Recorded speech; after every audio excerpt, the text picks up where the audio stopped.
أدوناي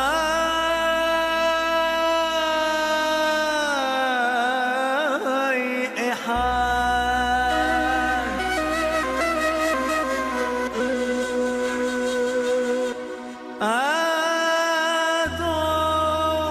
أدوناي ملك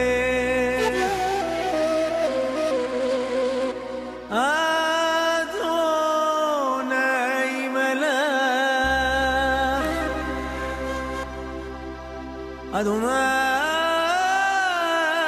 أدوناي ملوك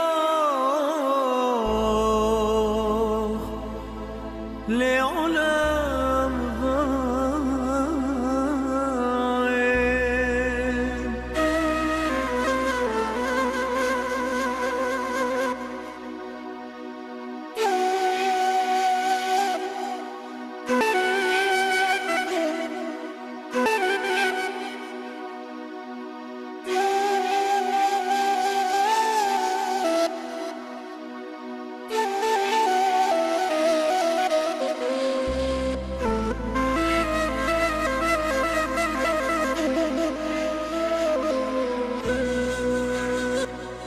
أدوناي ملك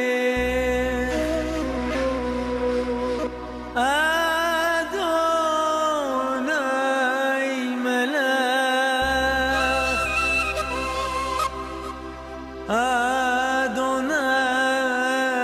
أدوناي ملوك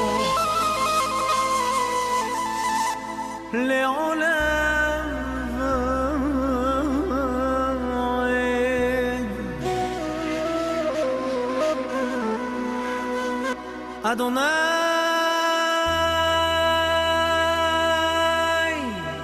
هو إلهيم أدوناي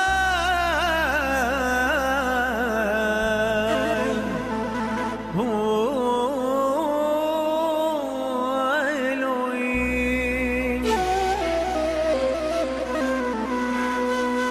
أدوناي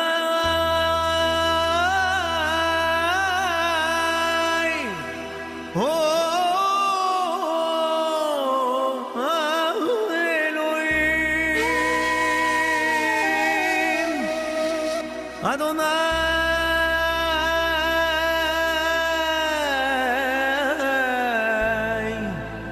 هو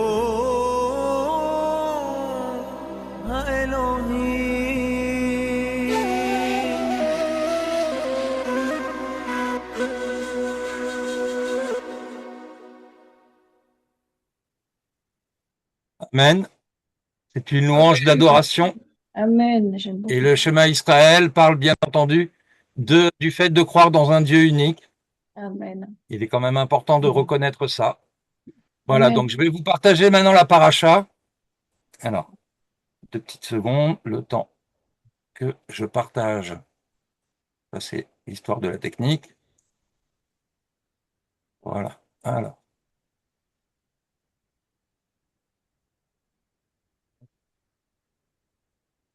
Vous voyez bien le texte? Oui, amen. Ouais. Oui. Voilà.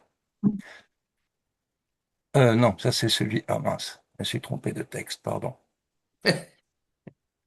C'est... Là, vous voyez le texte ou pas? Oui, Oui, vas-y. Le paracha Vayehi, non, mais c'est pour être sûr et Oui. certain que vous voyez bien. On voit bien. Vas-y. Voilà. Donc, on va parler aujourd'hui de la paracha Vayehi. C'est la dernière paracha de Bereshit, du livre de la Genèse. Voilà. Donc, aujourd'hui, nous allons étudier Genèse 47 à 50, le livre des rois, le 1 et le 2, Hébreux 11 et 1 Pierre 2, ainsi que le psaume 67. Le commentaire biblique des versets 47, 28 à 50, 26 couvre plusieurs passages clés des Écritures. Et ces versets décrivent les moments décisifs dans l'histoire d'Israël et de la vie de Yeshua, mettant en lumière les thèmes tels que la foi, la soumission à la volonté divine et la préparation au salut éternel. Dans Genèse 47, 28, 31, Jacob, qui était très âgé, approche de la fin de sa vie en Égypte. Il appelle son fils Joseph pour lui demander de ne pas être enterré en Égypte, mais dans le tombeau de ses pères, et Joseph lui fait le serment de respecter sa volonté. Ce passage souligne la fidélité à l'engagement familial et la croissance en la promesse divine concernant la terre de Canaan, qui deviendra la terre d'Israël. Donc on voit à travers ce passage que justement Jacob voulait être enterré dans la terre de ses pères. Voilà, pour vraiment faire partie de la bénédiction et de la promesse divine qui avait été accordée à Abraham, Isaac et à Jacob et toute sa descendance. Ces versets mettent en évidence la tension entre la volonté humaine et la volonté divine, la fragilité de la foi humaine face à l'épreuve et la préparation et la préparation du sacrifice expiatoire de Yeshua. La longue vie de Jacob est sur le point de se terminer. Il a reconnu devant le Pharaon que ses jours avaient été courts et mauvais. Il a passé de pénibles expériences et par sa faute, il avait perdu bien des années. Sa carrière n'a pas atteint le niveau de celle d'Abraham ou d'Isaac. Pourquoi, tandis que nous ne savons rien des derniers moments de ces deux patriarches, la fin de Jacob nous est, elle, si longuement racontée? Précisément parce que cette fin triomphante souligne et glorifie la grâce de Dieu envers cet homme. Elle est le couronnement de son patient travail de discipline et il était nécessaire que nous puissions en admirer le fruit. Jacob, quant à lui, revoit le chemin de sa vie et il en évoque les étapes. À Luz, autrement dit Bethel, où Dieu s'est fait connaître à lui, à Éphrate et la mort de Rachel, considérons nous aussi le chemin parcouru. Tous nos regards en arrière feront ressortir la miséricorde de celui qui, avec le même amour, nous a dirigés, supportés, réprimandés, mais surtout consolés. Nous voyons bien que dans notre vie, quand nous étions pécheurs, Dieu a quand même continué à nous diriger. Il a supporté notre péché. Malgré le fait que c'est un Dieu de justice et d'équité, il nous a réprimandés. C'est-à-dire, il nous a fait comprendre quel était notre péché, afin que nous puissions être consolés et couverts par le sang de Yeshua à travers le pardon des péchés.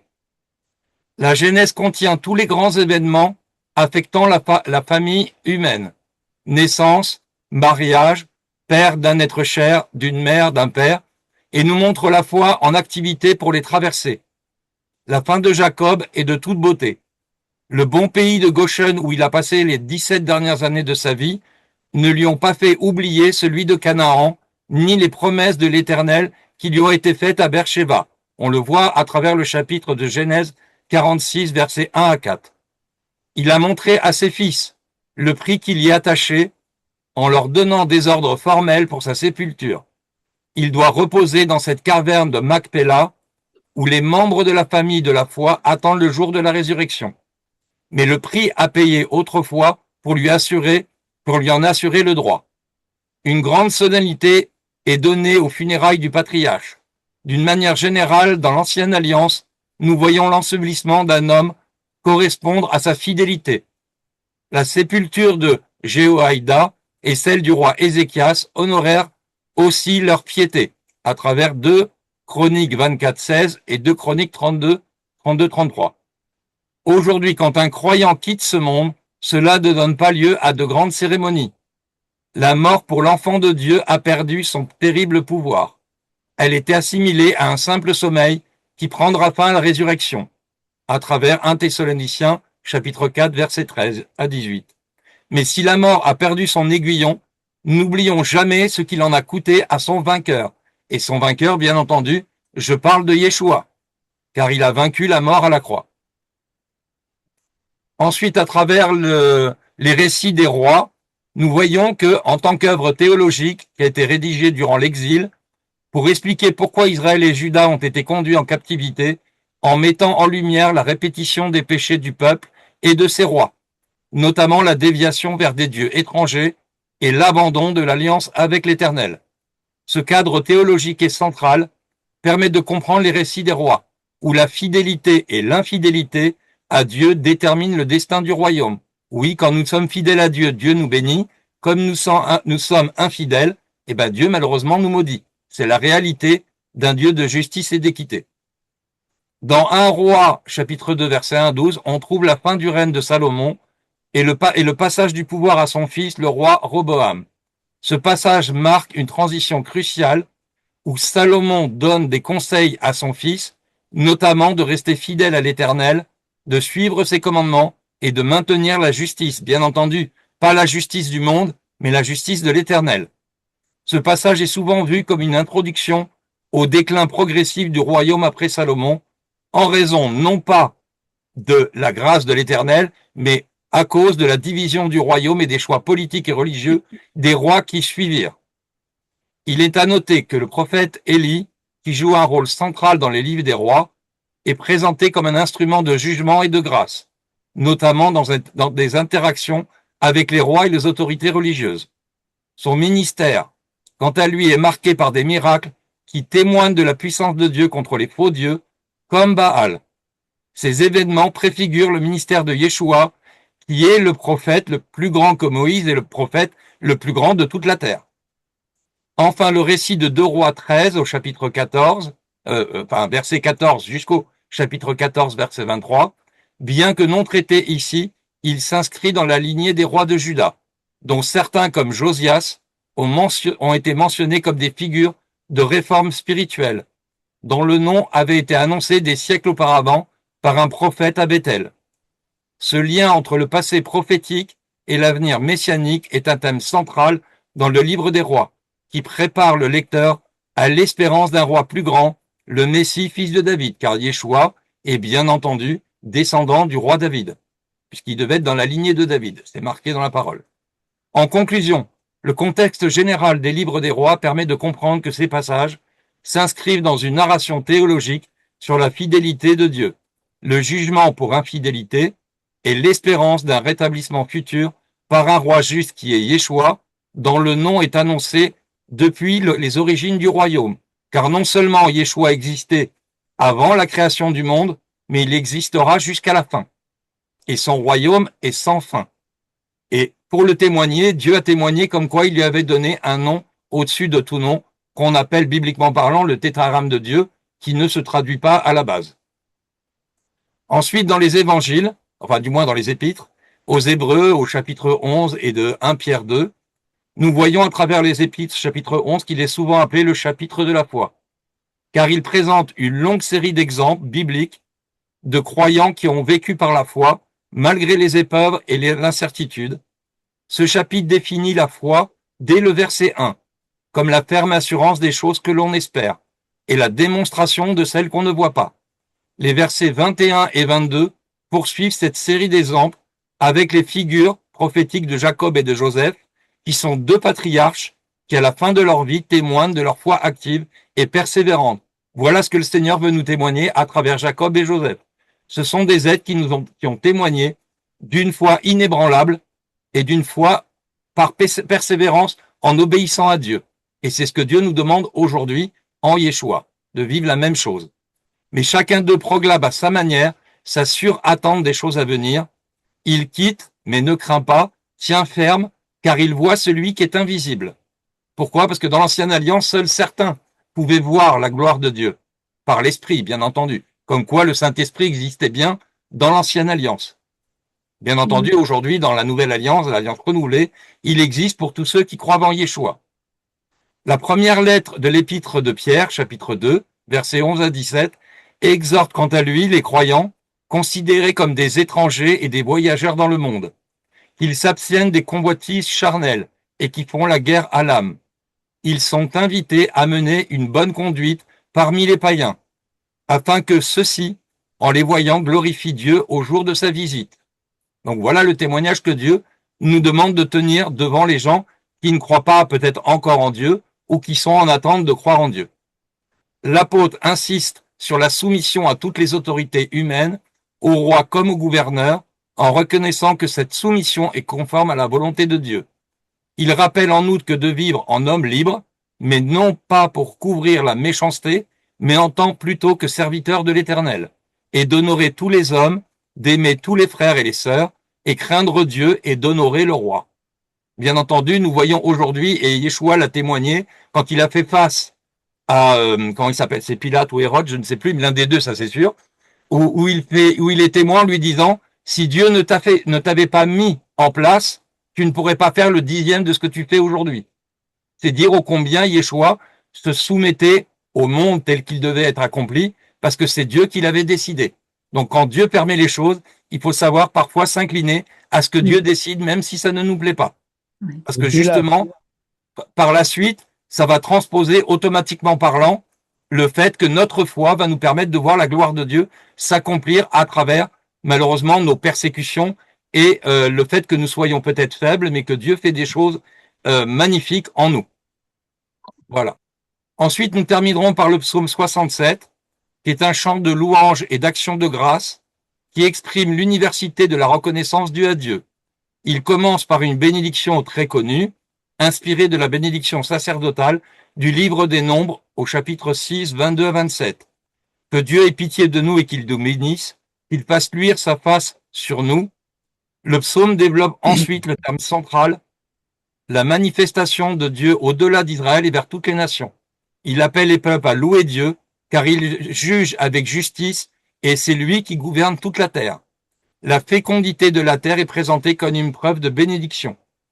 Donc mes frères et sœurs, sachez que l'Éternel, qui fait toutes choses à travers Yeshua, nous permet de croire véritablement parlant que tout ce que Dieu nous fait vivre, c'est quand même une bénédiction. Ne croyez pas que c'est une punition. Non, loin de là. Les persécutions, les épreuves sont, quand on lit la parole de Dieu, sont véritablement des bénédictions dans nos vies. Parce que Dieu veut nous fortifier. Dans la foi en Yeshua, Dieu veut nous fortifier. Et c'est ça qui est important de comprendre. Et c'est pour ça que dans la foi en Yeshua, on peut mieux supporter la persécution. Parce que c'est Dieu qui est à l'œuvre. Et quand Dieu est à l'œuvre, l'ennemi ne peut rien contre nous. Et Dieu nous fortifie à travers ces épreuves, justement, et nous aide à grandir spirituellement parlant. Alors si quelqu'un, comme d'habitude, j'essaye de faire lire aussi les gens, dans le texte que je partage, vous voyez dans la version Louis II, le psaume 67, si quelqu'un veut bien s'avancer pour le lire, il est présent sur le partage. Est-ce que quelqu'un veut bien le lire? Sinon, je le lis, c'est pas grave. Je veux bien lire s'il n'y a personne. Bien sûr, avec plaisir. Ah, c'est tout de suite? Ben oui. Ah, pardon. Je l'ai mis en évidence sur le partage. Tu l'as mis en évidence au partage. Bon, je vais... Ben, prends ta Bible, sinon. Ouais. Psaume 67. Il y a 8 versets. Alors, est-ce qu'on va m'entendre? Alors, oui, il y a un décalage. Alors, attends. 8 versets. Moi, c'est... Oui, c'est pour ça que ça dépend des versions. Ouais, c'est ça. Donc, du maître de chant sur les instruments à cordes, psaume, cantique. Que Dieu nous prenne en grâce et nous bénisse, faisant luire sur nous sa face. Sur la terre, on connaîtra tes voies, parmi toutes les nations ton salut. Que les peuples te rendent grâce, ô Dieu, que les peuples te rendent grâce tous. Que les nations se réjouissent et crient de joie, car tu juges le monde avec justice. Tu juges les peuples en droiture. Sur la terre, tu gouvernes les nations. Que les peuples te rendent grâce, ô Dieu, que les peuples te rendent grâce tous. La terre a donné son produit. Dieu, notre Dieu, nous bénit. Que Dieu nous bénisse et qu'il soit craint de tous les lointains de la terre. Amen. Amen. Je vais vous partager donc maintenant un chant. Voilà. Alors.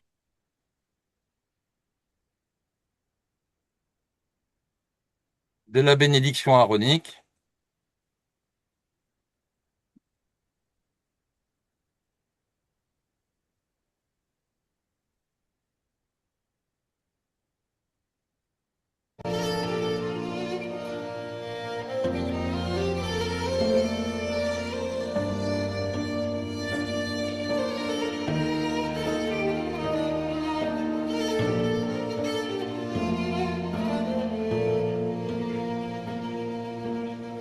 יברכך אדוני וישמרך, יאר אדוני פניו אליך ויחונך, יישא אדוני פניו אליך, וישם לך שלום.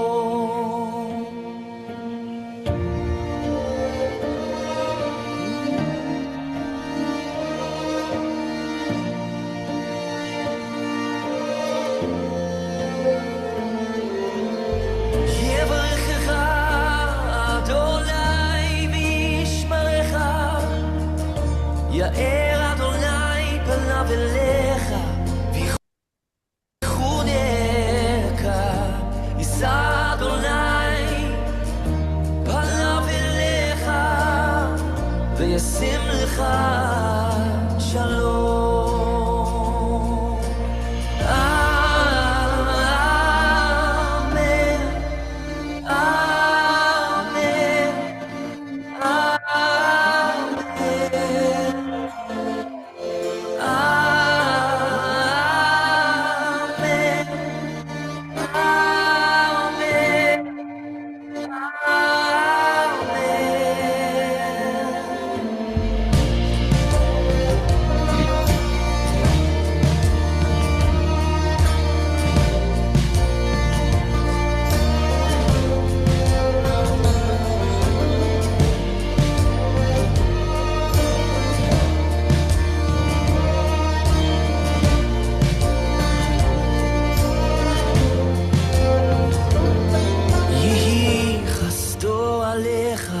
לאלפי דורות, משפחתך וילדיך, דורותיך אחריך, רוחו תלך לפניך, לצידך אחריך, מסביבך בליבך, הוא איתך, הוא איתך, בבוקר ובערב, בצאתך ובואך, בסבלותיך, באושריך, הוא איתך, הוא איתך, הוא איתנו, עם כולנו, הוא איתך, הוא איתך.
Amen. Amen. Voilà Bernard, je te laisse la main. Tout d'abord, Shabbat Shalom à tous, soyez bénis en tout cas. C'est un temps privilégié que nous avons d'être ensemble pour pouvoir faire Shabbat, même si c'est en virtuel, faire Shabbat ensemble. Et nous allons commencer par mettre tout cela entre les mains de l'Éternel. Amen. Dieu Tout-Puissant, Père éternel, j'ai besoin de toi. Sans toi, je ne peux rien faire. Alors viens à mon secours, Seigneur. Viens que je puisse donner à manger et à boire à mes sœurs et frères qui ont soif de toi, qui ont faim de toi. Seigneur, mets tes mots dans ma bouche pour que ce soit tes mots et non les miennes. Seigneur, fais en sorte que tu puisses toucher leur cœur par ton esprit. Seigneur, purifie-moi de toutes mes fautes, que ce soit en pensée, en parole, par action. Il n'y a que toi qui peux me purifier, Seigneur. Sanctifie-moi après m'avoir purifié, Seigneur. Sanctifie-moi. Mets-moi à part pour que je puisse te servir, pour que je puisse contribuer à l'élaboration de ton royaume. Par Yeshua Mashiach, Amen. Amen.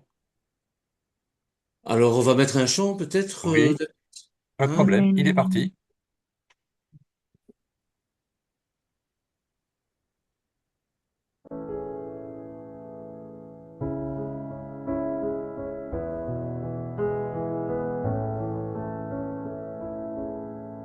Sois en paix, ne t'inquiète pas. Je connais les projets que j'ai formés pour toi. Et confiance repose sur mon cœur. Dans ma présence, l'amour chasse la peur. Sois tranquille, je suis toujours là. Même au cœur de la nuit, quand tu ne comprends pas le chemin où je te conduis, ne crains rien, je prends soin de ta vie. Cherche-moi, je me laisserai trouver, je serai ta lumière dans l'obscurité. Choisis la vérité, attache-toi à elle, n'oublie pas qu'à jamais je suis bon et fidèle. Sois tranquille, je suis toujours là, même au cœur de la nuit, quand tu ne comprends pas le chemin où je te conduis. Ne crains rien, je prends soin de ta vie. Sois en paix, ne t'inquiète pas. Je connais les projets que j'ai formés pour toi. Et confiance repose sur mon cœur. Dans ma présence, l'amour chasse la peur. Sois tranquille, je suis toujours là. Même au cœur de la nuit, quand tu ne comprends pas le chemin où je te conduis, ne crains rien, je prends soin de ta vie. Cherche-moi, je me laisserai trouver, je serai ta lumière dans l'obscurité. Choisis la vérité, attache-toi à elle, n'oublie pas qu'à jamais je suis bon et fidèle. Sois tranquille, je suis toujours là, même au cœur de la nuit, quand tu ne comprends pas le chemin où je te conduis. Ne crains rien, je prends soin de ta vie.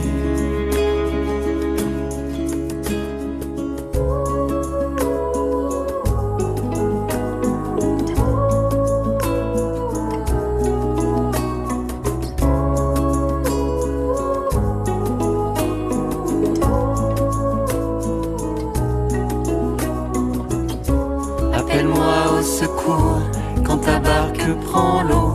Certain que mon amour ne fera pas défaut. Dans l'adversité, sois fort et prends courage. Je t'arrache au danger et te mène au large.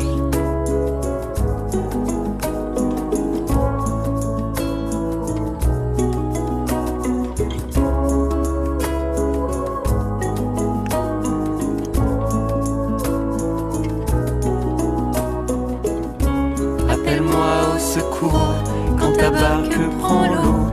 Certain que mon amour ne fera pas défaut. Dans l'adversité, sois fort et prends courage. Je t'arrache au danger et te mène au large.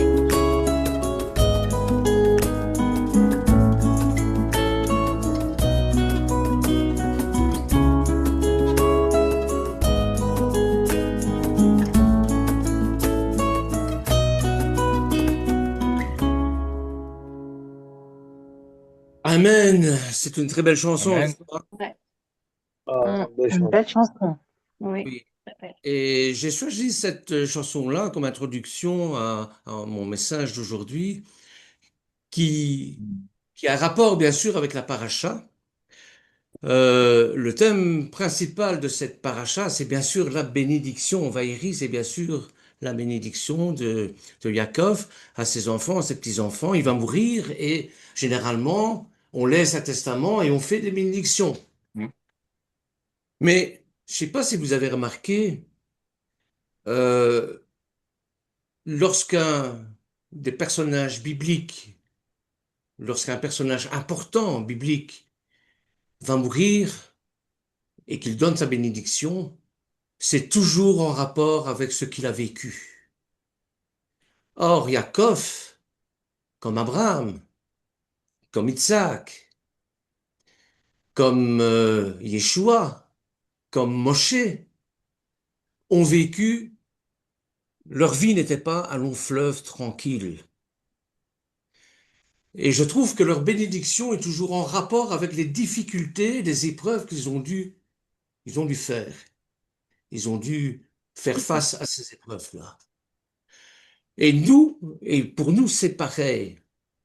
C'est-à-dire que si on prend l'exemple d'Abraham, on répertorie plus ou moins 10 épreuves.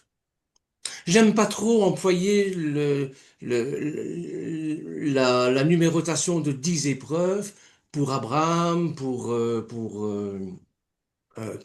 Yaakov, pour la bonne et simple raison on m'a déjà reproché que je faisais de la mythologie. Il dit oui, bah, c'est pareil que les Grecs avec les 10 travaux d'Hercule. Mais non, non, non. C'est pour ça que j'aime pas trop utiliser ça. Mais il est vrai que il y a des épreuves. Lorsque nous avons la révélation, comme Abraham a eu la révélation de l'Éternel, eh bien, les épreuves ont commencé. Il n'a pas eu tout cuit dans la bouche. La première épreuve, c'est d'abord, à l'âge où il devait avoir une pension convenable, eh bien, il doit quitter sa famille, il doit prendre sa femme, son neveu, son chameau, et ses clics et ses claques, et partir. Partir où? On ne sait pas. Va là où je te montrerai. Généralement, à l'âge qu'il avait, on aspire à avoir une vie paisible. Et non, l'Éternel lui dit, va-t'en, quitte tout. Vous voyez? Donc, le départ de Haram pour, pour une terre inconnue, la terre promise en quelque sorte, c'est pour tester d'abord son obéissance, l'obéissance d'Abraham envers l'Éternel. Combien d'entre nous n'avons pas reçu cette révélation que Dieu existe, voilà, oui, et après, oh ben on va mettre ça dans un placard. Non, non. S'il se révèle à nous, c'est qu'il a une mission à nous confier. Quel que soit le ministère, quelle que soit la mission. Mais avant toute chose, il faut qu'on puisse œuvrer, qu'on puisse être formé pour cette mission. Et le premier test, c'est l'obéissance. L'obéissance. Et c'est un acte de foi. Et la Bible lui a reconnu comme tel lorsqu'il lui a donné ce nom juste, le Père de la foi. Voyez? Il part, il prend toute sa famille. Yaakov, lui, doit partir aussi. Parce que bon, avec l'histoire du droit d'aînesse et la bénédiction qu'il a volée un peu à son frère, bon, son frère veut lui faire la peau, donc il faut qu'il parte. Donc, vous voyez la similitude déjà. Il doit aller chez Lavan, où là, il va rencontrer sa zivouk, son âme sœur. hein, qui va devenir son épouse par la suite. Et là aussi, il va y avoir des épreuves. Abraham va avoir des épreuves avec son épouse aussi. Vous voyez? Et la deuxième épreuve, où on peut comparer Abraham avec Yaakov, et Moshe même aussi, par la suite, c'est la famine. La famine, ok, une famine terrestre, comme il en existe, mais si la Bible met un point d'orgue à souligner cette famine, c'est qu'il y a quelque chose d'autre. Et cette famine, c'est une famine spirituelle. Voilà un petit peu comment moi je vois les choses, c'est-à-dire que c'est une série de coups violents, de blessure après blessure, comme pour Yaakov. Et lorsque nous traversons ces temps de déception, ça vous est arrivé, ça m'est arrivé, et ça nous arrivera encore. Et que nous essayons bravement de continuer comme si tout allait bien. Eh bien, Abraham, c'est ce qu'il fait aussi. Et ça nous montre quoi? Ça nous montre que Abraham avait perdu son objectif, sa vision. Et il le dit en Genèse chapitre 12, versets 10 à 13, il le dit, afin que j'aille bien et qu'on me laisse tranquille, que ma vie soit épargnée. C'est typiquement humain. Et quand on est au seuil de la vieillesse, c'est ce qu'on aspire. Et Jacob, c'est pareil.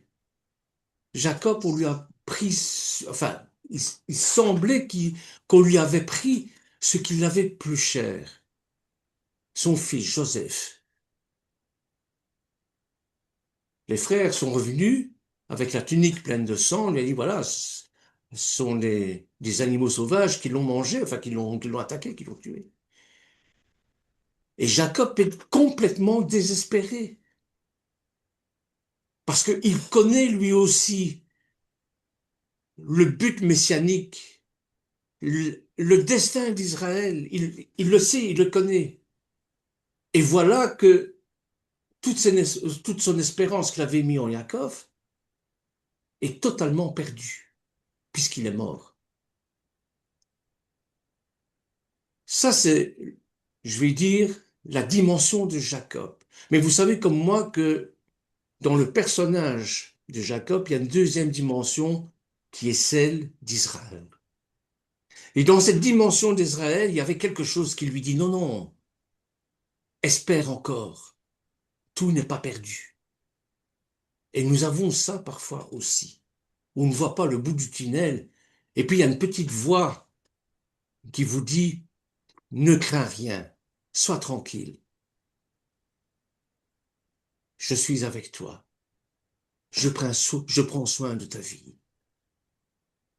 aie confiance en moi.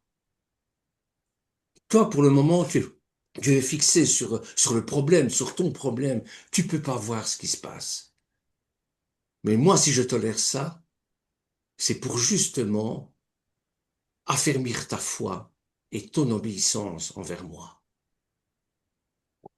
Abraham, comme Yaakov, meurt lentement dans les griffes de cette famine spirituelle. Et il perdait non seulement sa faveur et son but, mais aussi son privilège et sa foi. Et ça nous est arrivé. Je suis certain que ça vous est arrivé aussi. L'homme qui avait été appelé la source de bénédiction a commencé à rejeter de façon tragique ce qui l'avait rendu grand. La foi même qui avait attiré la faveur de Dieu sur lui et à travers lui pour toucher et bénir les autres. Idem pour Jacob. Et heureusement, je vous dis heureusement que dans le fond de lui-même, il y avait cette dimension d'Israël qui disait « Sois tranquille, espère toujours. Il est naturel de vouloir éviter la souffrance. Lorsque les tempêtes de la vie, les orages de la vie grondent, se lèvent, nous avons souvent peur de perdre le contrôle ou d'être submergés. Et dans une société où tout semble aller très vite, on a pris l'habitude de chercher des résultats immédiats. Nous voulons des victoires sans passer par des combats. Où est la gloire si vous ne le... il y a un proverbe, je ne sais plus lequel, qui dit, mais si vous l'avez rappelé le moi, il n'y a pas d'honneur à combattre, il n'y a pas de gloire à combattre sans gloire. Enfin, je sais plus très bien. Mais en tout cas, nous voulons des victoires sans passer par des combats, des bénédictions sans traverser des épreuves. Et pourtant, en tant que disciple de Yeshua, je crois que les choses devraient être différentes. Les Écritures nous enseignent que les épreuves sont indispensables pour affermir notre foi. Et c'est après ces épreuves-là que notre foi est bien ancrée dans les Écritures. Fuir les épreuves, c'est fuir les occasions de grandir en Mashiach. Et la Bible nous rappelle que les épreuves ne sont pas des punitions, comme notre frère nous l'a dit, vient de le dire, mais des opportunités pour découvrir la fidélité de Dieu et la force de notre foi. Vous savez, il y a deux sortes de foi. Il y a l'émouna, c'est celle d'Abraham, du début. Il y a la bitachon. La bitachon, je suis menuisier et je suis capable de vous faire un très beau meuble. Je suis certain du résultat. Ça, c'est la bitachon. Parce que j'ai foi dans mes capacités.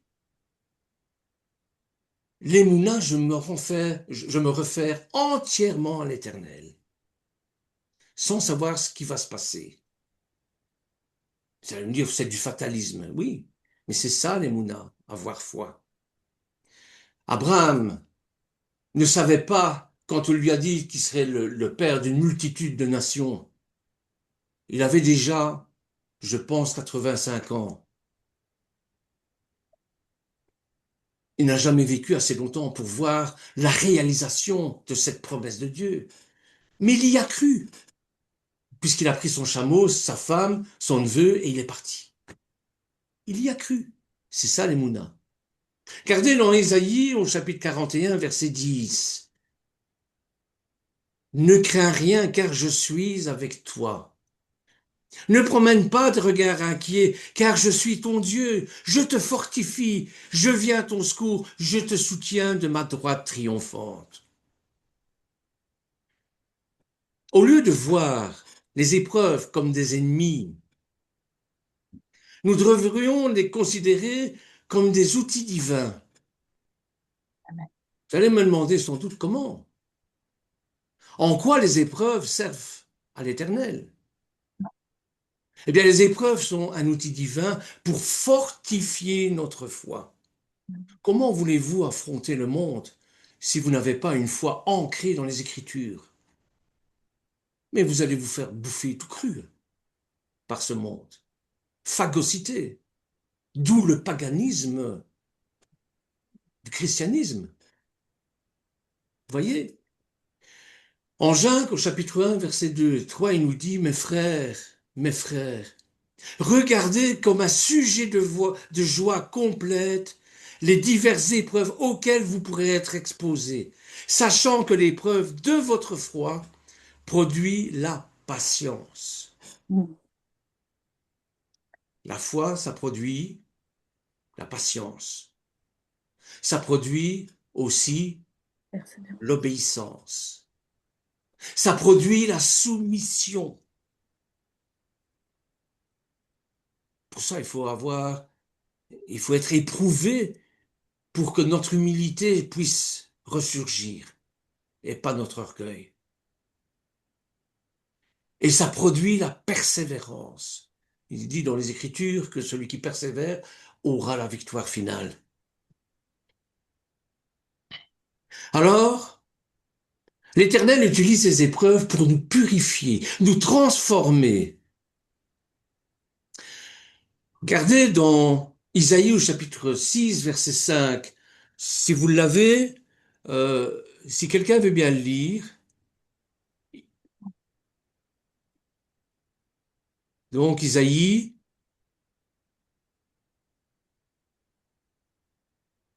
vous l'avez? Quel chapitre? Chapitre 6 à partir du verset 5.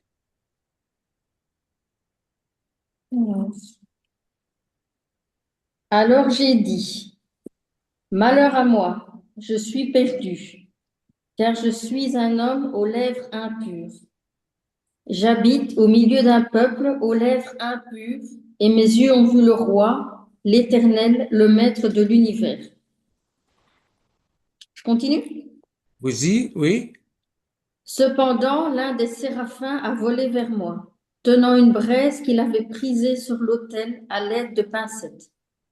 Il a touché ma bouche avec elle et a dit, puisque ceci a touché tes lèvres, ta faute est enlevée et ton péché est expié. J'ai entendu le Seigneur dire, qui vais-je envoyer et qui va marcher pour nous? J'ai répondu, me voici, envoie-moi. Amen. Amen. Vous voyez, c'est ça la purification. Hein? C'est ça, c'est la repentance, reconnaître qu'on est indigne de la fonction dans laquelle on se trouve.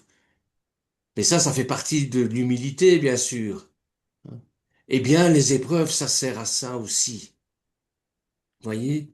Et c'est à travers elles que notre foi devient vivante, solide, et que nous apprenons à nous appuyer totalement sur l'Éternel, sur lui et sur personne d'autre. Oh, évidemment, on peut faire des alliances, hein. C'est un peu comme Israël d'aujourd'hui. Tant qu'ils ont les Américains, et si et du jour au lendemain, les Américains peuvent les poignarder dans le dos. Mais tant qu'ils ne seront pas dans la fosse, comme Jérémie en train de crier, Seigneur, au secours, viens à mon aide, ben le Mashiach ben David ne viendra pas. Si on n'a pas besoin de l'Éternel, il ne se manifeste pas. Vous voyez? C'est dans ces moments difficiles que nous découvrons combien notre foi est solide et combien Dieu est fidèle. Et c'est ça qui est important. C'est de savoir qu'il est fidèle. Lorsqu'il promet quelque chose, ça se réalise. Peut-être pas immédiatement, mais lui a son temps. Il sait toute chose, tout est dans sa main. L'Éternel utilise les épreuves comme un tremplin pour transformer nos vies. Et la transformation divine à travers les défis exige une attitude de foi et de soumission, d'obéissance. Et face aux épreuves, notre premier réflexe, c'est quoi? Eh bien, c'est souvent la révolte, l'incompréhension. Mais qu'est-ce que j'ai fait au bon Dieu pour que ça m'arrive? Nous sommes tous comme ça.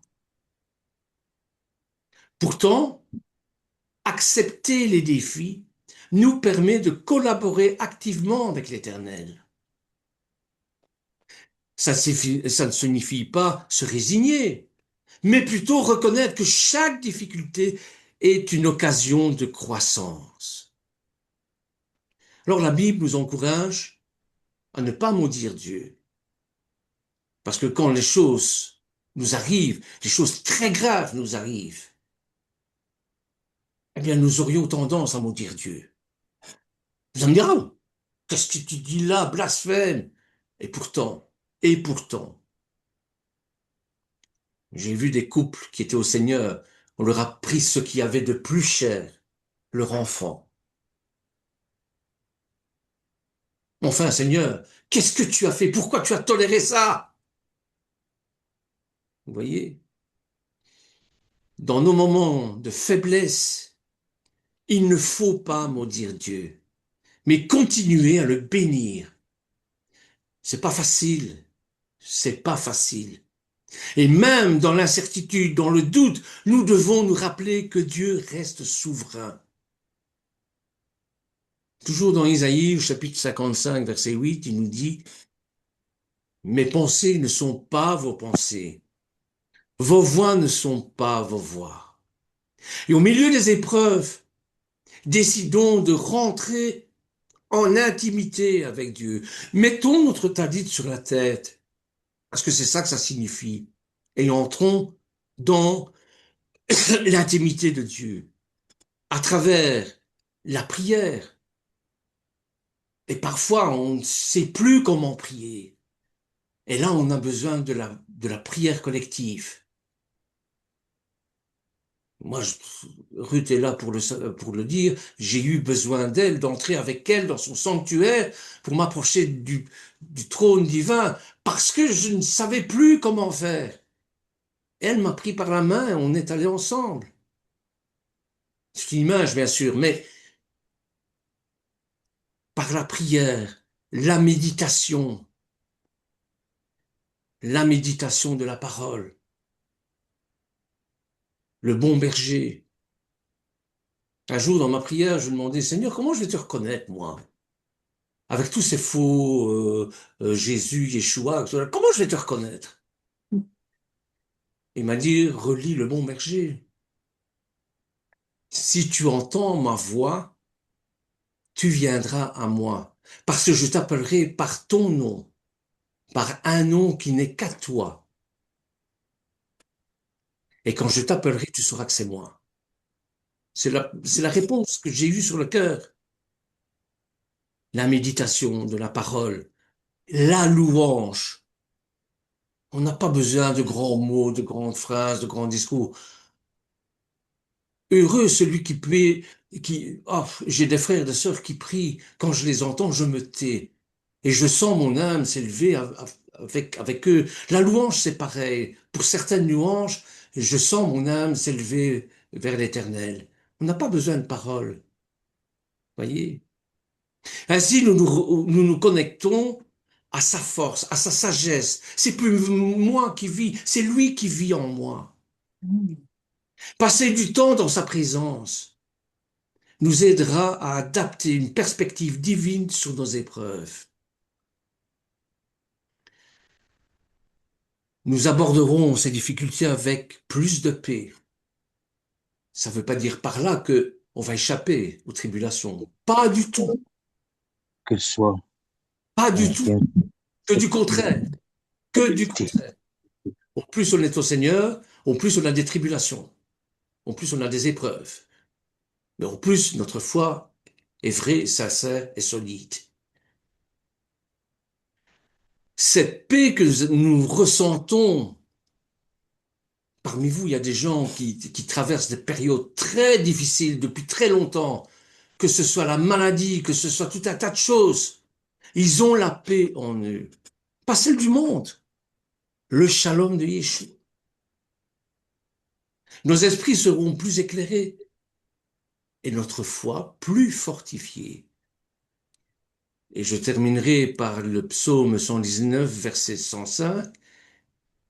Ta parole est une lampe à mes pieds, une lumière sur mon sentier. Voilà, nous allons écouter une louange maintenant que j'aime beaucoup aussi. Et puis, je vous laisserai un peu la parole pour exprimer un peu ce que vous avez ressenti à travers la paracha et à travers ce que je viens de vous dire. David, si tu veux bien mettre...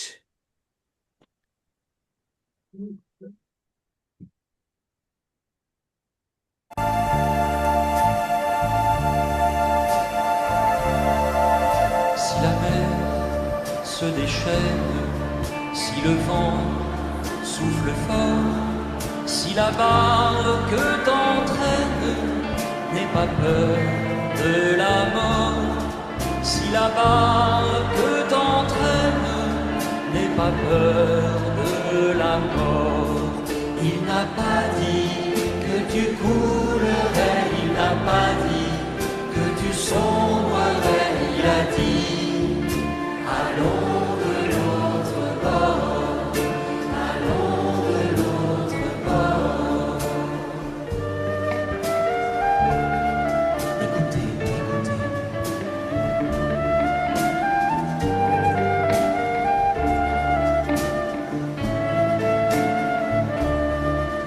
ton cœur est en peine, si ton corps est souffrant, crois en Jésus, il t'aime, il te donne sa paix. Crois en Jésus, il t'aime, il te donne sa paix. Il n'a pas dit que tu coulerais, il n'a pas dit que tu sombrerais, il a dit allons de l'autre bord, allons de l'autre bord.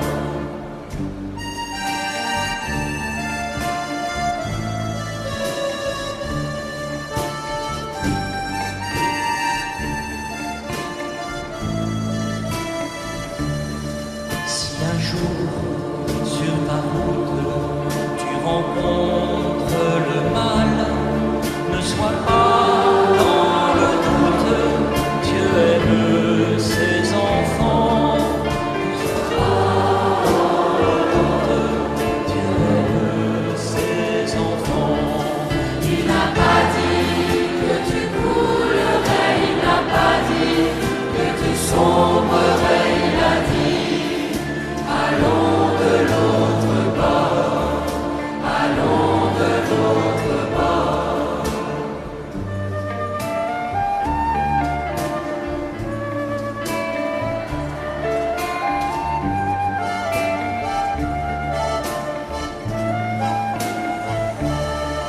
Si la mer se déchaîne, si le vent souffle fort, si la peur t'entraîne, n'aie pas peur de la mort. Si la mort, n'aie pas peur ensemble. Il n'a pas dit que tu coulerais, il n'a pas dit que tu sombrerais, il a dit allons de l'autre bord, allons de l'autre bord.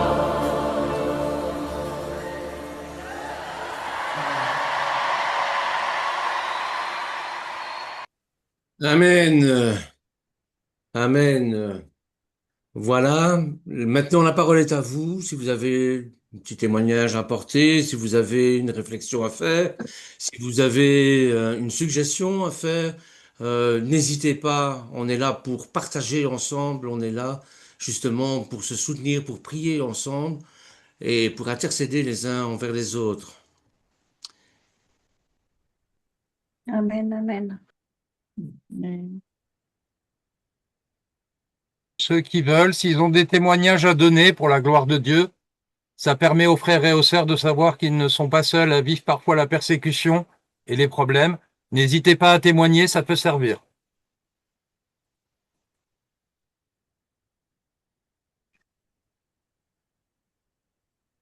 Vas-y, David, peut-être toi, tu as un petit témoignage à nous apporter. Ben moi, je dois témoigner, je dirais tout simplement en parlant que fut-il une période, et même à plusieurs périodes dans ma vie, en fait, j'ai eu parfois des doutes de savoir que l'Éternel me faisait vivre des choses difficiles, et j'ai même demandé à l'Éternel de savoir pourquoi je vivais ces choses-là. Et il y a peu de temps, il y a quelques mois, le Seigneur m'a convaincu que justement toutes les épreuves que j'avais traversées dans le passé, aussi bien que les plus récentes, étaient justement pour me faire arriver là où je suis aujourd'hui. J'ai prié nombre de fois pour participer à des assemblées où je me sentais véritablement dans le retour de l'église primitive de Yeshua, selon la parole de Yeshua et le retour aux ressources hébraïques. Et chaque fois dans les églises où j'étais, je n'arrivais pas du tout à avancer. Et je demandais à l'Éternel, mais pourquoi tu m'as mis là si c'est pour ne pas avancer? À quoi ça sert? Et en fait, le Seigneur m'a fait comprendre justement qu'il voulait m'éprouver et me faire comprendre justement qu'il y avait un temps avant que le Seigneur se glorifie totalement en moi et me fasse vivre ce que je vis aujourd'hui. Alors parfois, comme je dis, et dans le témoignage, j'aimerais dire, soyons patients devant l'Éternel, parce que Dieu nous réserve des choses magnifiques. Est-ce que je pouvais me douter il y a un an de ce que j'allais vivre aujourd'hui, en tant que, je dirais, tel que Michel l'a déclaré à plusieurs reprises, que je pouvais être ancien dans l'église et que je pouvais participer à des cultes comme ça, dans la direction du culte? Eh bien non, je ne le pensais pas, parce que j'ai tellement vécu de persécutions et d'opposition qu'il y a des fois, on finit pas parfois par abandonner, mais par se dire, est-ce que je suis vraiment dans le bon chemin? Et pourtant, aujourd'hui, je sais que j'étais dans le bon chemin. C'est juste que l'épreuve, parfois, nous fait douter. Et il est important de savoir que le doute est un peu normal, entre guillemets, en tant qu'être humain. Mais quand on met Dieu au sommet de notre vie, les doutes s'effacent. Et aujourd'hui, les doutes se sont effacés. Je sais que le Seigneur m'a béni, je sais que le Seigneur me fait grandir, je sais que le Seigneur me fortifie, comme a dit notre frère Bernard à l'instant dans son étude, mais il est important de savoir que Dieu est toujours avec nous. Depuis le premier moment où nous sommes nés dans le ventre de notre maman, ok, jusqu'au jour où nous sommes là aujourd'hui, le Seigneur a toujours été là. Il n'a jamais abandonné. Mais il nous a fait comprendre qu'il était important d'être dans la patience, d'être dans la ferveur, dans la persévérance, comme l'ont été Joseph, comme l'ont été Jacob, comme l'ont été aussi Abraham, Isaac et tout ça, tous ces patriarches. Et comme l'a été également, au-dessus de tous, Yeshua Hamashiach, qui lui a vécu des choses horribles pour notre grâce, et qu'aujourd'hui nous sommes délivrés.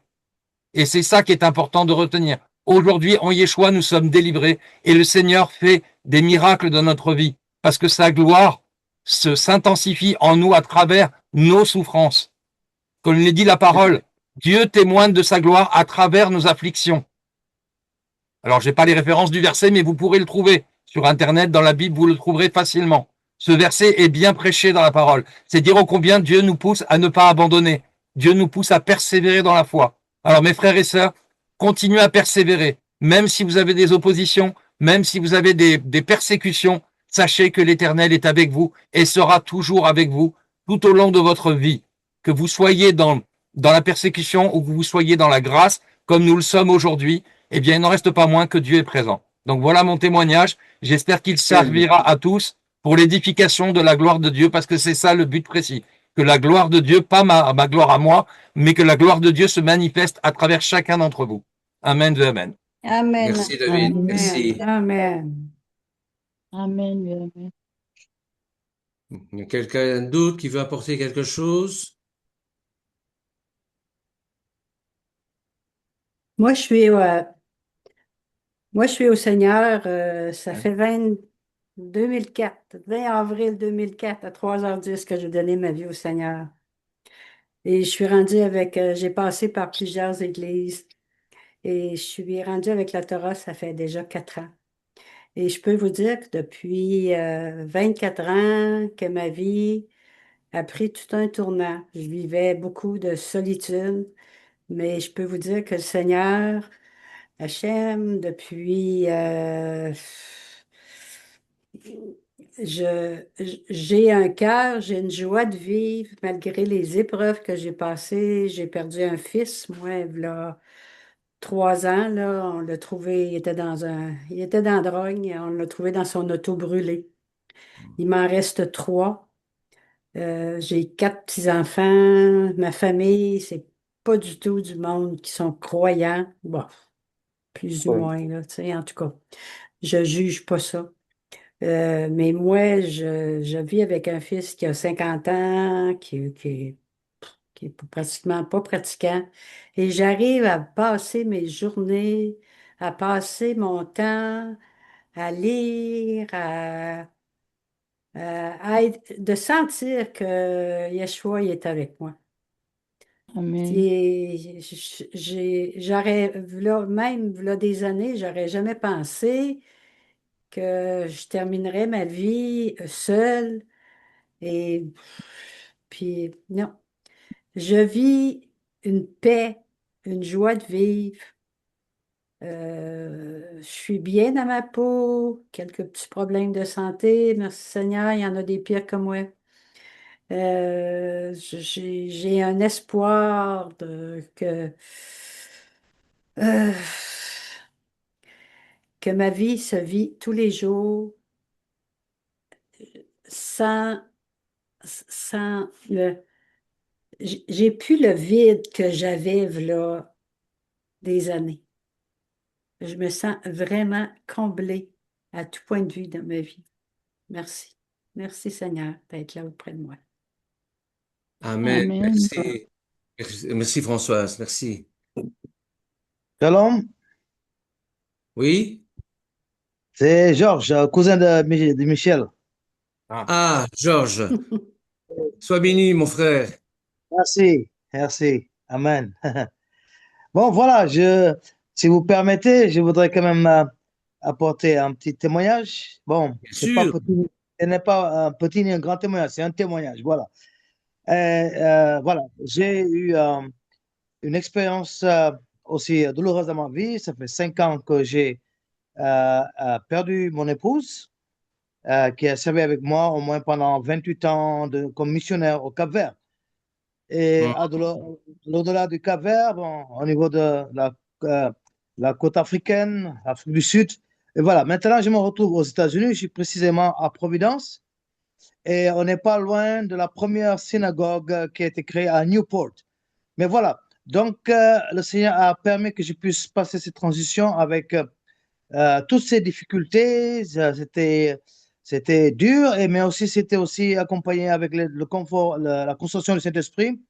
Donc, parlant à propos de ce message, quand on vient d'être béni, voilà, moi, je trouve que, je sais pas, je trouve, j'ai une opinion sur les tribulations, les expériences, les conséquences dans la vie nous amènent à être un étudiant beaucoup plus fort et quand même un disciple avec beaucoup plus de foi.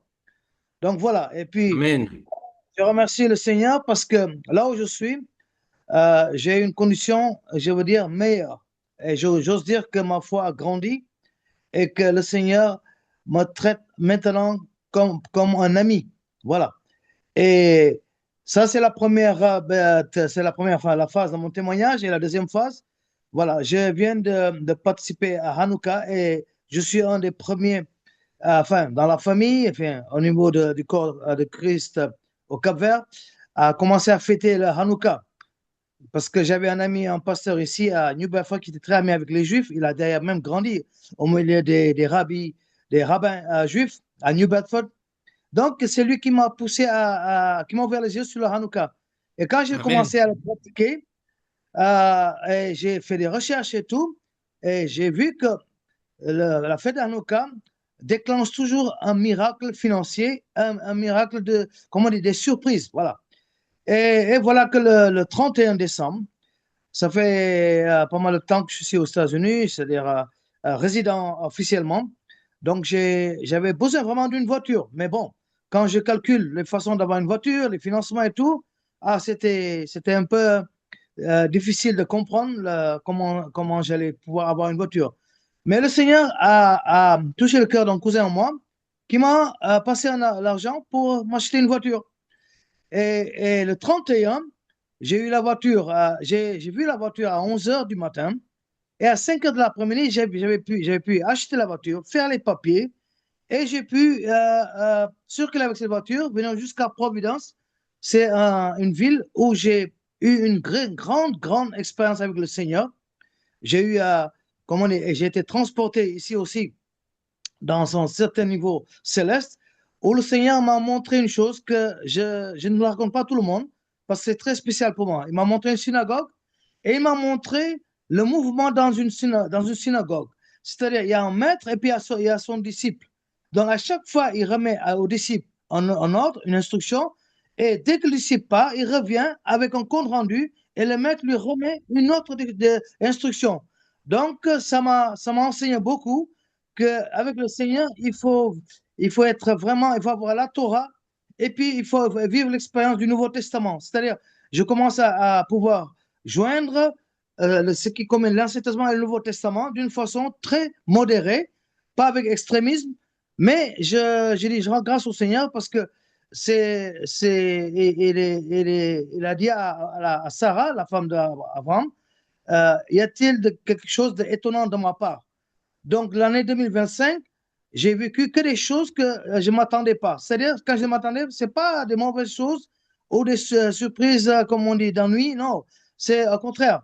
J'ai reçu vraiment des choses que je ne m'attendais pas à l'au-delà de ce que j'espérais et d'une façon tranquille. Je n'avais pas besoin de courir, je n'avais pas besoin de me stresser. Donc, tout est venu dans un ordre, comme dans un plan, comme dans un paquet qui a été tout préparé. Et voilà, je ne fais que suivre, comme on dit, les obligations dans la foi. Et puis voilà, j'ai appris à avoir ma foi avoir la foi en Yeshua et aussi à la foi en Dieu. Donc, j'ai beaucoup étudié la foi des Hébreux. J'ai découvert que la foi des Hébreux est beaucoup plus forte que la foi de ce christianisme qui est là, qui n'attend que pour avoir ceci, avoir cela, et comme on dit, projeter une vie civile et tout cela.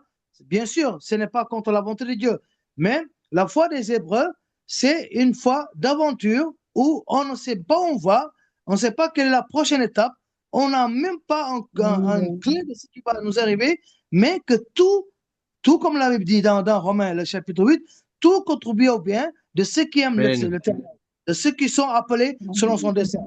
Donc, je remercie beaucoup mon cousin, un frère, un très ami. On a beaucoup fait le mystère ensemble, Michel, avec qui je suis pas surpris qu'il soit devenu, qu'il est reparti sur ses racines hébraïques. Moi aussi, ça m'est arrivé. On n'a jamais parlé de ça, mais moi aussi, ça m'est arrivé. C'est pas un accident. C'est une, comment on dit, j'appelle ça, c'est une graduation.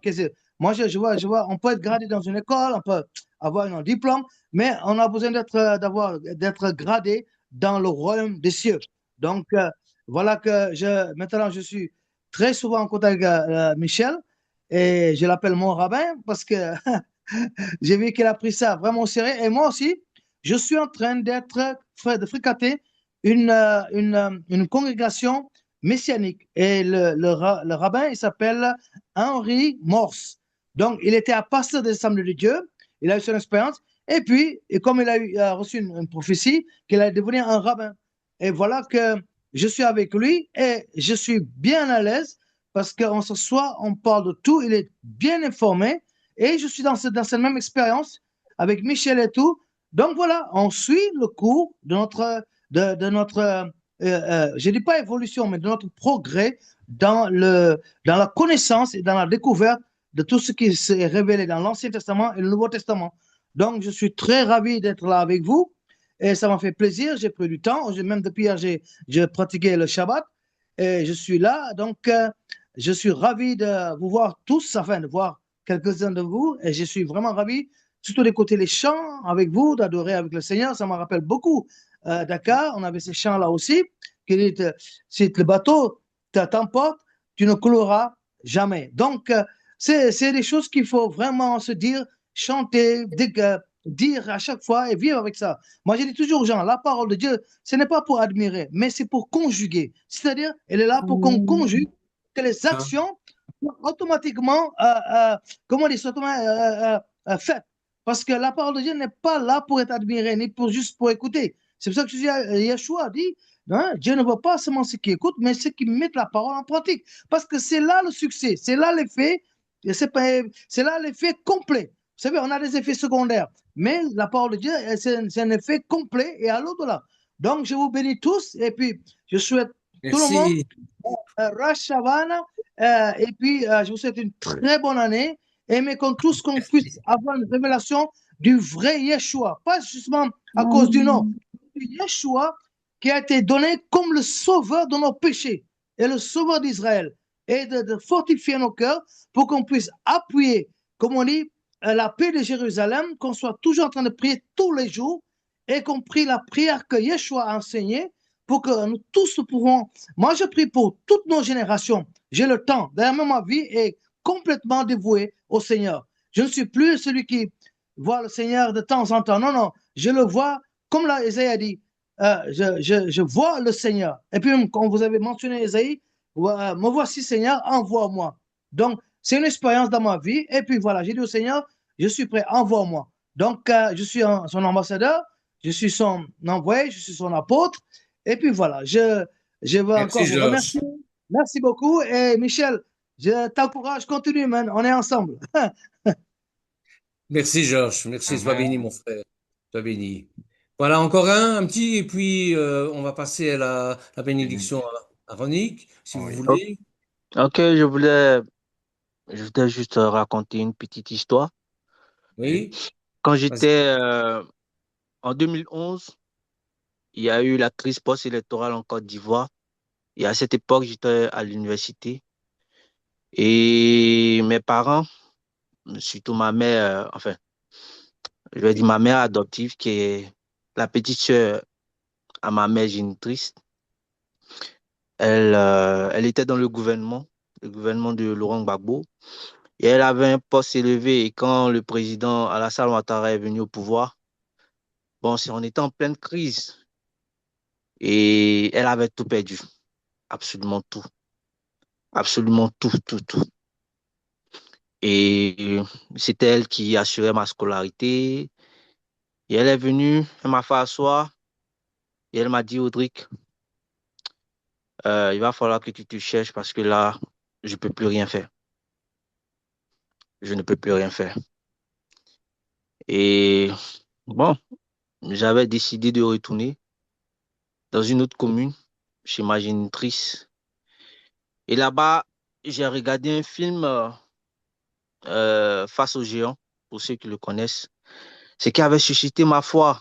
Ça m'avait boosté. Je croyais fortement que le Seigneur allait pouvoir tous mes besoins. Il allait être capable de pouvoir payer la scolarité parce que je voulais aller jusqu'au doctorat. Oui, je voulais aller jusqu'au doctorat. Je voulais être un professeur en économie. Et comme ça, j'ai décidé, sans même communiquer avec elle, de revenir à la maison là où elle était et de continuer les cours. Et elle m'a observé, elle m'a regardé. Et la seule question qu'elle m'a posée, elle m'a dit, mais tu comptes sur quoi? Tu vois pas la situation qui est difficile là, tu comptes sur quoi? Je tiens aussi à préciser que le président Laurent Gbagbo, à son époque, il avait pris un décret, je crois, oui, un décret qui lui donnait un autre grade. Et quand ce président est arrivé, il a dit qu'il ne reconnaissait pas ce décret. Donc, elle a passé, je crois, 4 ans à lutter avant de reprendre ses fonctions. 4 ans à lutter auprès de ce pouvoir pour pouvoir revenir. Et moi, je continue à aller à l'université sans payer quoi que ce soit. Et je faisais les cours parfaitement. Je passais les épreuves. Et c'est comme ça que, étant jeune, euh, un frère en Christ et moi, on a décidé d'instaurer une cellule dans cette université. Et par la grâce de Dieu, notre objectif, c'était de gagner des armes à Christ. Voilà, c'était juste notre objectif. Et à cette époque aussi, le président, vu la situation sociopolitique, toutes les universités publiques avaient fermé. Donc, ils avaient orienté tous les élèves et tous les autres étudiants dans les universités privées et les grandes écoles. Et voyant ça, on voyait une opportunité de pouvoir gagner des armes. Et on a ouvert la cellule. Il y a d'autres frères en Christ qui se sont associés à nous. Et puis, bon, on avait élu un président qui était au-dessus, qui gérait avec nous. Moi, j'étais le secrétaire général. Et une fois, on m'avait programmé à la chaire à la prédication. Et je crois que c'était un mercredi. Ce jour-là, j'ai jeûné, j'ai prié pour pouvoir donner un bon message de la part du Seigneur. Et j'ai prêché. Quand j'ai prêché, c'était un mercredi ou un vendredi. Et quand j'ai prêché, le lendemain, je suis tombé malade. Mais malgré ça, je suis allé dans l'assemblée où j'étais pour prêter main forte à des frères parce qu'il y avait un frère qui devait se marier. Et ça n'allait plus. Je suis rentré. C'était, je crois, un samedi. Et quand je suis rentré, j'ai commencé à faire de la fièvre. Une forte fièvre. Et cette nuit-là, dans la nuit du samedi au dimanche, j'ai eu une vision. Alors que ma mère, elle était couchée là, on était deux. C'était, je crois, nous étions dans un studio. Nous n'étions que deux. Et à cette époque-là, je dormais comment je vais dire ça? Je dormais dans le fauteuil. Il n'y avait pas de lit, rien. Elle avait juste son lit et moi, je dormais dans le fauteuil. C'était voilà. Et ce jour-là, pendant que je dormais, pendant que je faisais la forte fièvre, c'est comme si j'étais en extase. J'ai eu une vision claire dans la maison dans laquelle j'étais. J'ai vu un homme rentrer. Enfin, il n'était même pas rentré. Il était déjà dans la maison. Il était devant la porte et tout était fermé. Et de la manière dont étaient disposées les choses dans cette vision, c'est exactement de la même manière dont étaient disposées les choses physiquement. Je crois peut-être qu'il était entre minuit et 3 heures du matin. Tout était disposé et je vois exactement ma maman couchée là dans la position qu'elle avait adoptée dans la vision était la même position dans laquelle elle était physiquement. Mais bon, mon esprit n'était pas sur ma mère, sur les choses. Mais je regardais l'être qui était là. Je ne voyais pas son visage. Il avait l'aspect d'un être humain. Il n'avait pas, c'était pas un ange avec tout ce qu'on peut savoir. Mais c'était un homme comme nous. Mais il était arrêté, mais je ne voyais pas son visage. Et il me parlait. Il m'a dit, continue à me servir et je m'occuperai de tous tes besoins. Il Amen. m'a dit ça. Merci. Oh, j'arrête? Merci, Audric. D'accord, ok, j'arrête là. C'est Merci. un très beau temps. Oui, sinon on est parti pour tout le reste du Shabbat. Merci. Nous sommes tous riches de nos épreuves, évidemment. Hein. Alors maintenant, voilà, on va faire la bénédiction aaronique. Ensuite, on va faire ce qu'on appelle l'Havdalah. Havdalah en hébreu, ça veut dire la séparation. C'est-à-dire, bon, on a commencé vendredi avec Erev Shabbat, avec 2 bougies, avec l'entrée dans le Shabbat. Hein. Ici, on va terminer le Shabbat puisqu'on est entré, on est sorti, on va sortir du Shabbat. Pourquoi? Parce que le Shabbat est un moment d'éternité. C'est un moment spécial avec l'Éternel. Une fois par semaine, eh bien, on se consacre entièrement à l'Éternel. Alors, vous avez 3 éléments importants. Vous avez une coupe de vin, vous avez euh, Menteur. des senteurs, des parfums. Des épices. Je pense notamment dans une de mes communautés, il y avait un pot pourri. Je vais vous expliquer pourquoi. Et puis, vous avez une bougie entrelacée. Donc, on commence à Erev Shabbat avec 2 bougies séparées, juifs et non-juifs. Et on sort du Shabbat, c'est une des explications, bien sûr, vous pouvez en trouver d'autres, hein. Euh, euh, c'est 2 bougies entrelacées qu'on allume. Ça veut dire, Romains 11, juifs et non-juifs, greffés sur le même olivier, avec la bénédiction du vin, bien sûr, et ses senteurs, ses épices. Pourquoi?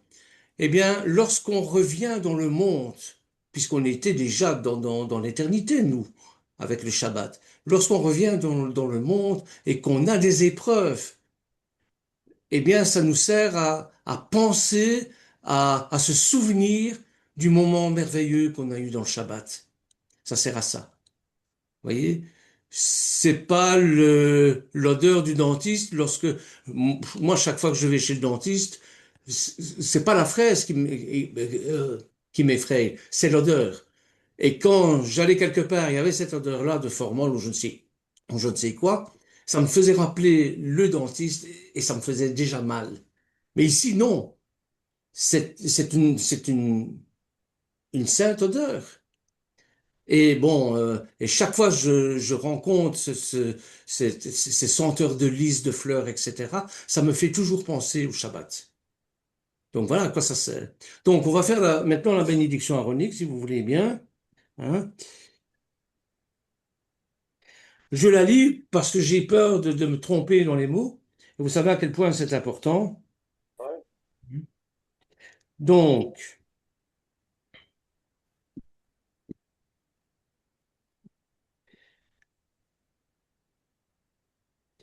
Yivarerecha Adonai, ve'yishmerecha. Qu'Adonai te bénisse et te garde. Yaher Adonai, panav elecha, vishnu mecha. Qu'Adonai fasse briller sa face sur toi et te soit favorable. Issa Adonai, panav elecha, ve'yasem lecha shalom. Et qu'Adonai lève sa face vers toi et te donne la paix. Amen. Amen. Amen. Amen. Amen, amen. Amen. Ah, merci David, Oui, tu j'ai l'as mis mis en le ligne, texte. c'est bien. Bien, donc je vais vous faire un petit partage d'écran pour vous montrer ce qu'on fait dans les synagogues, les prières que l'on donne et le déroulement de ce qu'on appelle l'Havdalah, donc c'est-à-dire c'est la fin du Shabbat. Vous savez, dans les églises, chez les catholiques, par exemple, vous avez l'introit qui est l'introduction de la messe et ite misaes, la messe est terminée. Eh bien, c'est exactement la même chose. Il y a toujours un début, il y a toujours une fin. N'oublions pas, nous avons un Dieu d'ordre et je crois qu'il aime ça, hein. Alors voilà, je vais, je vais vous partager ça.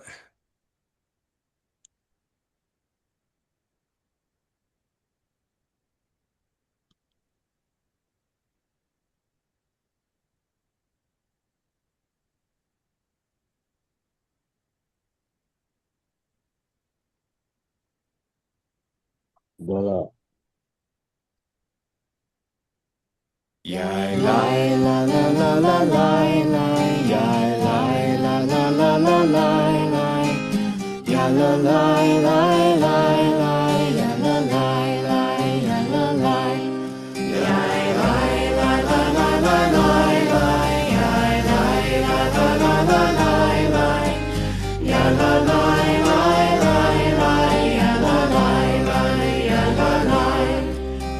Baruch atah Adonai Eloheinu melech haolam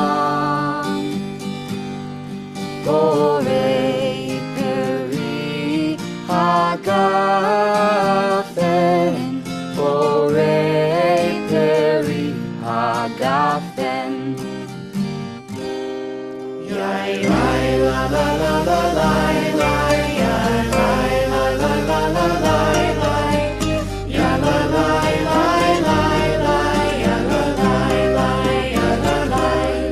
Baruch atah Adonai Eloheinu melech haolam borei minei besamim borei minei besamim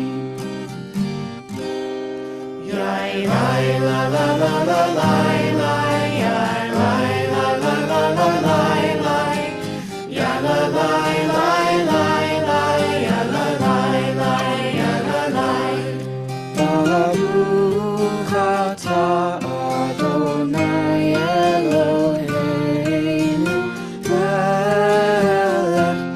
haolam borei meorei ha'esh borei meorei ha'esh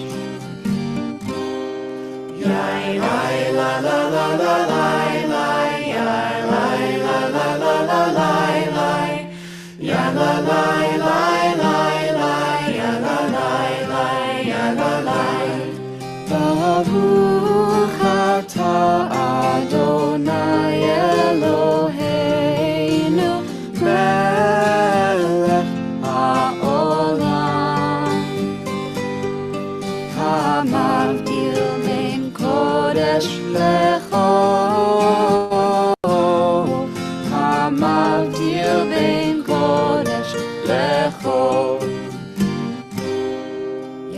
la la la la la la ya la la la la la la la ya la la la la la ya la la la ya la la ya la la la la la la ya la la la la la la ya la la la la la ya la la la ya la la.